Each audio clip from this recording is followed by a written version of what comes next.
everybody wants to improve their bench, everybody wants to get stronger. So I'm gonna take you through a 4-week program. It's gonna help you improve your bench press, help develop a well-rounded muscle, and as I always say, if you perform well, you look good. Here we are at week 1. This is gonna be the foundation of the program. This is where we're gonna start off, get your base, get your range of motion improvement. We're gonna do weight you can move for the rep ranges we need.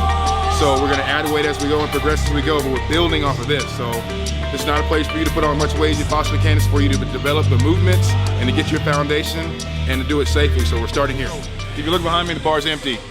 So that's really, we'll start warm, get your range of motion, get your body awake. You don't want to shake it awake. Nobody likes to be woken quickly near your muscles. So make sure you get a nice warm up, get yourself warm, ready to go, so you're able to perform. Doesn't matter who's in the gym, who's watching, no ego at the beginning of this. If you remove your ego from this, you're gonna get a whole lot stronger, a whole lot faster. 4 times, so 4 sets of 12 for week 1, same weight, no progression, same weight on the bar, full range of motion, increasing your muscular conditioning. We're trying to get conditioned so we can get stronger. If we don't do that now, it's not gonna work later. So right now, like I said, not super heavy weight, so something nice and moderate to move, 4 by 12, what you can do for 12 reps. The 3rd set should be damn near impossible. That's how it should be, the 3rd set. So 3rd set you should be screaming, 4th set you shouldn't wanna do. That's the weight you need on the bar. Okay, so we did 4 sets of 12 on bench press. Same weight, I kept it 225 for 4 by 12. Move immediately from there to 4 by 8 on incline. Full range, all the way to your chest, all the way locked out, no short reps. You wanna get the entire muscle. So 4 by 12 again on bench, 4 by 8 on incline.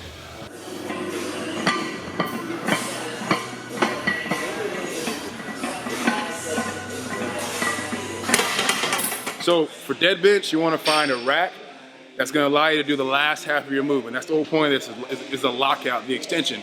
So find a rack, either a squat rack or an adjustable rack. You can use crash bars on some of the power racks, whatever you can use to adjust it just off your chest so you're pushing at that point to extend. It's gonna help you lock that out. A lot of times we're doing bench press, a lot of people fail at the last extension. It's where you can't get it, can't lock it out. You can push it from your chest, but the lockout's tough. So make sure that you find a bench that's gonna give you that feeling to simulate that movement so we can work on your lockout. So I found a squat rack here in the corner. We're gonna use this and I'm gonna show you some movements on this. Unlike the other 2 movements we did, this is gonna be more progression. So you're gonna kind of push yourself on this one. You can kind of get a little loaded since it's a short movement. You can add weight, you can run the rack, call running the rack, adding weight per set. Gonna maintain the set rep range, but we're gonna increase the weight each time. So we're gonna start here and work our way up.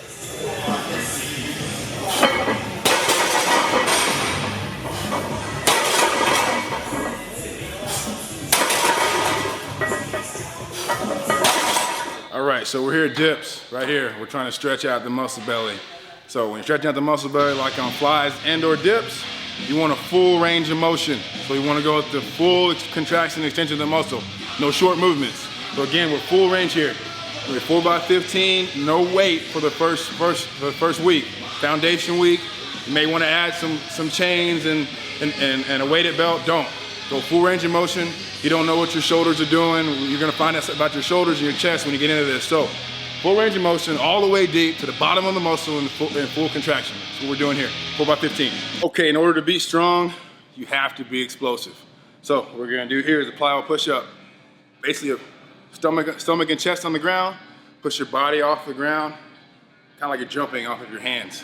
Week 1, again, it's foundation. We're not going big. All I want you to do is push to where your hands are fully extended. As far as I want, and then back down. Nothing else crazy, just get the push, get used to coming off the ground, getting as high as you can, and we're getting the same height each time. So PLYO push-ups, 4 by 15, just extension, nothing crazy. It's foundation week, week 1. If you can't finish off 15, you get to 10 or get to 8 or whatever number, finish it with regular push-ups. Just get your body conditioned, keep pushing to the end of the set.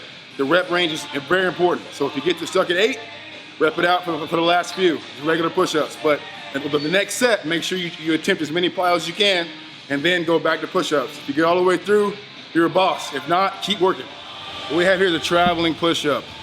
We're gonna take ourselves, we're gonna walk on our hands, hand over hand, crossing over, push-up between steps. This is, again, conditioning, endurance. We're finishing off our chest.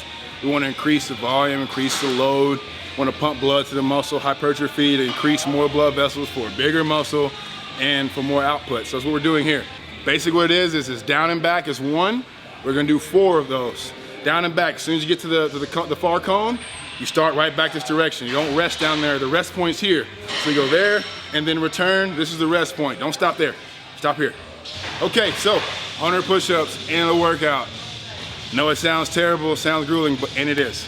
You want to do 100 push-ups in the workout. You want to get to 100 however you can. If you can get there in 100 in one set, that's perfect. Get as far as you can to where you fail at a push-up. Take a few seconds off, usually the amount of reps you have left, and then finish it off. So knock those 100 push-ups down. It's very important for your conditioning to get these done. Don't skip them. It's a very vital point. You got bookends. You start with something great, end with something great. So make sure you add this. Find time to get this in. It's important. Okay, that's week 1. In the books, done. It's a lot of volume. It's a lot of moving, high repetition. You may or may not be used to it, but look, the more conditioning, more volume you get, the better. We're trying to build a foundation. Remember that. It's foundation building. We'll get to the heavy lows and heavy weights later. We'll be able to show off your strength, but now it's building a foundation. It was a lot of reps, a lot of conditioning. You can't do that much conditioning, that much volume, and not look good. So don't worry, throughout this, you're gonna build a great physique, and you're gonna build a strong physique. That's the whole point. We all wanna look good. Nobody wants to look terrible. You're gonna look good, trust me. Just make sure you're doing all the rep ranges, doing what we're asking you to do. Trust the program, buy into it, and you'll come out looking great and being strong at the same time, and that's the point.